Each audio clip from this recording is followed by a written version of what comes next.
ವಿದ್ಯಾಸಂಸ್ಥೆ ಯಾಕೆ ಅಂತಂದರೆ ನಮ್ಮ ಹಸ್ಬೆಂಡ್ಗೆ ಏನಾದರೂ ಎಜುಕೇಷನ್ ಫೀಲ್ಡಲ್ಲಿ ಮಾಡಬೇಕು ಅಂತ ಅನಿಸ್ತಾ ಇತ್ತು.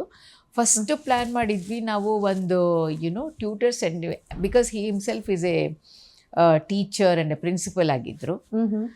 ಹಾಗಾಗಿ ಅವ್ರಿಗೆ ಮೈಂಡಲ್ಲಿತ್ತು ಒಂದು ಒಳ್ಳೆ ಎಜುಕೇಷನ್ ಮಾಡಬೇಕು. ಯಾಕೆ ಅಂತಂದರೆ ಎಷ್ಟೊಂದು ಸರಿ ಬೇರೆ ಪ್ರೊಫೆಷನ್ಸ್ ಇರೋರೆಲ್ಲ ಎಜುಕೇಷನ್ ಇನ್ಸ್ಟಿಟ್ಯೂಷನ್ ಮಾಡಿರ್ತಾರೆ. ಟೀಚರೇ ಆಗಿ ಈ ರೀತಿ ನಾವು ಮಾಡೋಣ, ಒಂದು ಒಳ್ಳೆ ಥರದ ಎಜುಕೇಷನ್ ಕೊಡ್ಬೋದು, ಮಕ್ಕಳಿಗೆ ಒಂದು ಡಿಸಿಪ್ಲೀನು, ಗೈಡೆನ್ಸು, ಡೈರೆಕ್ಷನ್ ಕೊಡ್ಬೋದು, ಮತ್ತು ಅವ್ರುಗಳಿಗೆ ಯಾವ ರೀತಿ ಕಾನ್ಫಿಡೆನ್ಸ್ ಬಿಲ್ಡ್ ಮಾಡ್ಬೋದು, ಕಮಿಷನ್ ಎಲ್ಲ ಓವರಾಲ್ ಆಗಿ ನಾವು ಇದು ಮಾಡ್ಬೋದು ಅಂತ ಆಗಲಿಂದ ಮೈಂಡಲ್ಲಿತ್ತು.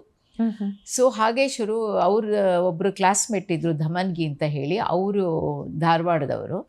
ಅವರು ಕ್ಲಾಸ್ಮೇಟ್ಸು ತುಂಬ, ಅಂದರೆ ಅವ್ರ ಫ್ಯಾಮಿಲಿ ಎಲ್ಲ ನಮಗೂ ಚೆನ್ನಾಗಿ ಗೊತ್ತಿತ್ತು, ಕಾಮನ್ ಫ್ರೆಂಡ್ಸ್ ಇದ್ದರು. ಹಾಗಾಗಿ ಹೇಳಿ ಅವರು ಇಲ್ಲಿ ಇದರಿಂದ ನಾವು ಶುರು ಮಾಡೋಣ ಅಂತ ಹೇಳಿ ಮಾಡಿ ಅವ್ರ ತಂದೆ ಹೆಲ್ತ್ ಸೆಕ್ರೆಟರಿ ಆಗಿದ್ದರು. ಹಾಗೆ ಒಂದು ಸಣ್ಣದಾಗಿ ಶುರು ಮಾಡಿದಾಗ ನಾವು 7 ಜನ ನಮ್ಮ ಸ್ಟೂಡೆಂಟ್ಸ್ ಆಗಿದ್ದರು. ಬರೀ 7 ಸ್ಟೂಡೆಂಟ್ಸ್ ಇದ್ದರು ನಮ್ಮ ಹತ್ರ. ಈಗ ನಮ್ಮ ಹತ್ರ 10,000 ಸ್ಟೂಡೆಂಟ್ಸ್ ಓದ್ತಾ ಇದ್ದಾರೆ.